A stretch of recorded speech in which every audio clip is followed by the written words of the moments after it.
Hello बच्चों, चलिए प्रश्न देखते हैं। टे व बी लिम्फोसाइट के परिपक्वन से आप क्या समझते हैं।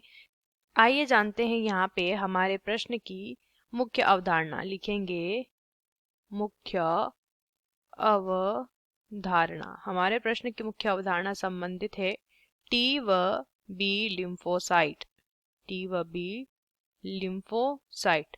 लिम्फोसाइट जो होती हैं टी और बी लिम्फोसाइट। सबसे पहले बात कर लेते हैं लिम्फोसाइट कोशिका।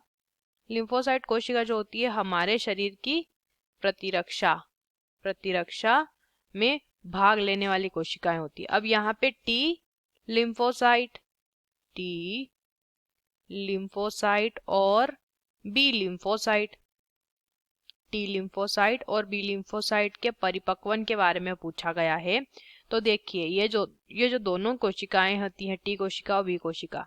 टी कोशिकाओं का निर्माण अगर देखेंगे, इनका निर्माण कहाँ होता है? अस्थि मज्जा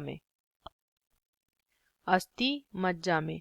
और बी लिम्फोसाइट का निर्माण भी कहाँ पर होता है? अस्थि मज्जा में। लेकिन इनका जो परिपक्वन होता है, अब परिपक्वन क्या होता है? निर्माण होने के बाद, जैसे कि एक शिशु जन्म लेता है और वो अपनी वयस्क अवस्था में आता है, उस वक्त वो परिपक्व होता है। वैसे ही ये कोशिकाएं निर्माण के पश्चात परिपक्व होती हैं, यानी कि अपनी वयस्क अवस्था में आती है जब ये अपना कार्य करती हैं।